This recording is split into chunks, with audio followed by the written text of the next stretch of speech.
My colleagues wanted to welcome you all, the members of international media representing different organizations and countries and continents for that matter, as well as some friends from our national media. I am represented by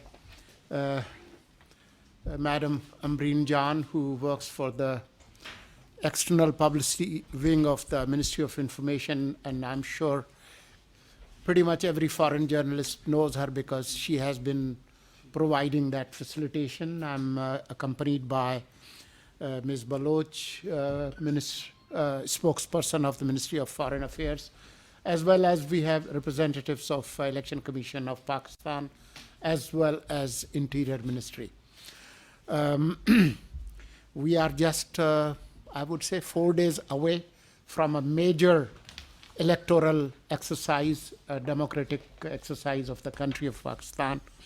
When we begin our journey, when the first adult franchise elections were held 53 years back on December 7, 1970, we have been holding these elections in different circumstances.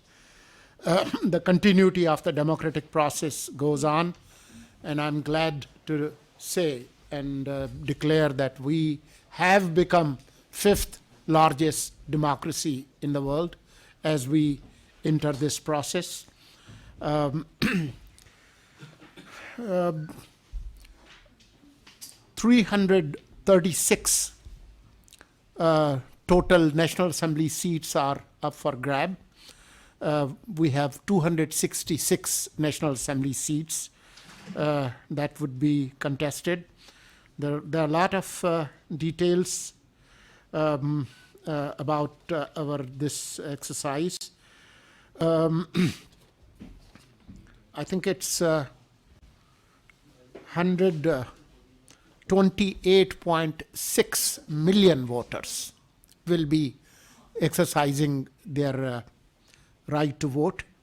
4 provincial assemblies and the National Assembly.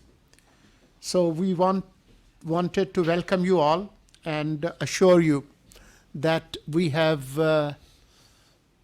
very good arrangements to ensure the security and integrity of the process, providing security to polling stations in a 3-tier system, with police taking the main responsibility in the first perimeter, including the polling stations, with civil armed forces on the outer cordon perimeter, and Pakistan Army as the main quick reaction force on the outside perimeter. So we have more than ample resources available to ensure peaceful, free and fair elections on Thursday, February 8. There have been speculations in the past about the possibility of elections, at times about severity of the weather, sometimes about security, sometimes about even Iran-Pakistan skirmish that we experienced last month. But we have been consistent. Caretaker government has been consistent from the day one. And as the chief spokesperson of the government of Pakistan, I have held this position consistently that elections will be held on time as announced by the Election Commission of Pakistan. So we welcome you all, and we open this session for question. We would have to wind up before 1 p.m. because there are other important media activities planned that you are already aware of. So we'll have one question for each organization, and we'll just go back and forth. Madam Ambreen Jan has the names, and we'll go. Mr. Nick, would you like to ask any question from the Minister about the elections? Sure. So what's your, assuming that there are any problems on election day, how quickly would these military units be able to be, how quickly could you deploy them? Probably less than the number of fingers on your hand in terms of minutes. Next is the national media. Mr. Farhan Bukhari. Thank you, Madam. Solangi sir, first of all, let me thank you for being accessible, very accessible as you come to the end of your tenure. It's been very good having you as information minister, unlike some of your predecessors. My question is that in less than an hour, this matter of former Prime Minister Imran Khan's marital status, the validity of that will be decided. Court is going to give out its verdict. This and other developments, other events around Imran Khan and PTI have reinforced the impression that this is a highly one-sided election with the establishment holding charge. What is your response to these allegations and the environment in which you're heading towards these elections for the fifth largest democracy, as you say? Thank you, sir. We are a free country, and they have every right to criticize anything, including the caretaker government and the courts. Media is free. They have been venting their dissent, and they have every right to criticize any judgment of the court. As far as the verdicts of courts are concerned, the caretaker government has no comment about those verdicts. We do not control the courts. And the establishment's rule? We represent the caretaker government of Pakistan that's put in place legally and constitutionally. Mr. Afzal Raza, would you like to ask any question? Mr. Minister, I want to ask,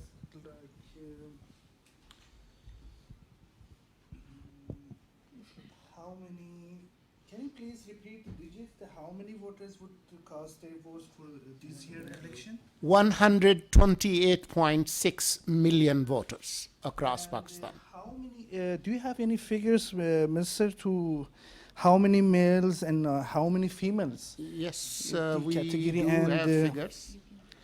Let me try to, yeah. Okay, thank you.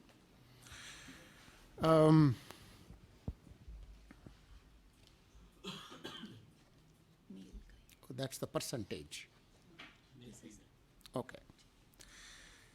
69.2 million voters are male voters, and 53.87 are, no, that's the percentage. I'm sorry, 59.3 million female voters. But if you look at the previous statistics, this gap has been bridged to a great extent. It has narrowed. So more women voters have been included. 2 million new women voters have been added. So this gap is narrowing down, especially in Punjab and Sindh, less in Balochistan, but more.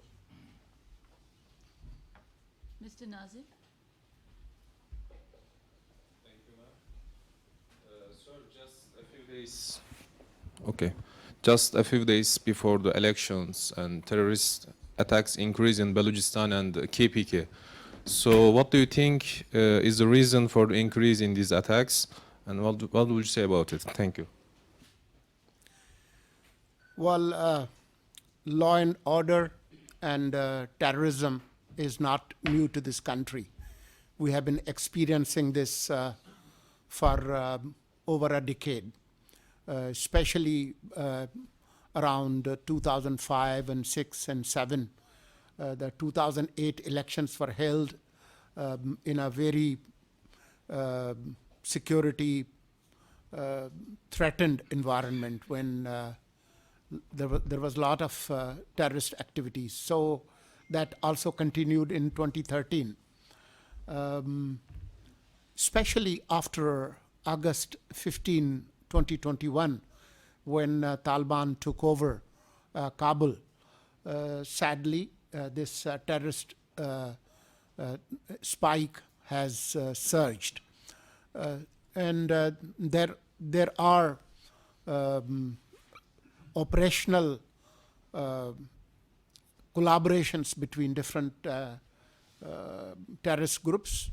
I'm sure you are aware of the recent UN report, how the terrorist groups of different hues and shades, including Al-Qaeda and TTP, they are active in Afghanistan, and they use Afghanistan as the safe sanctuary. So we are experiencing that threat, but our security forces are battle hardened, and we will ensure that elections will be held in a peaceful environment. Ms. Friedrich, do you have a question to us? Yes. Could you please tell us a little bit about the international election observers? From which countries, from which bodies are they coming?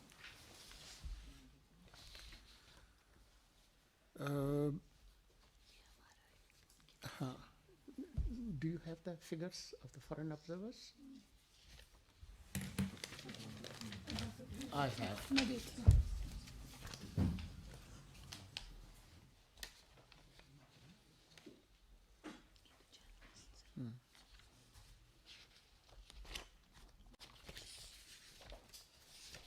I'll get back to you. Let me just pull it out and take another question in the meantime. Ms. Liuzhen, do you have a question? No? Okay. So now we come to the last one. I'm sorry, I missed you. Yes. Mr. Matar. I'd like to ask about the economic situation. Pakistan, and especially the Caretaker government, has signed so many MOUs with some countries, especially with Kuwait recently.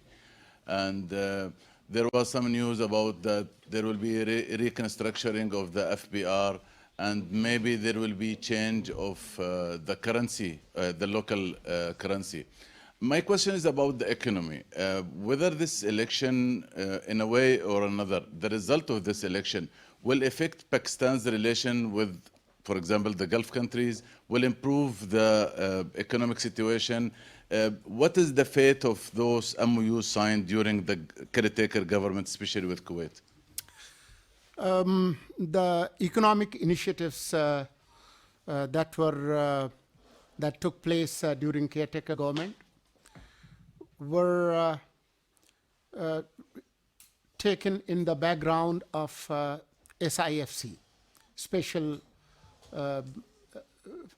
Investment Facilitation Council, and that was approved by the outgoing parliament. So it has the cover of the parliament. And the same political forces would return in the parliament with whatever ratio people decide in terms of their priority. But the same political forces that endorsed these economic initiatives are about to return to parliament in few days.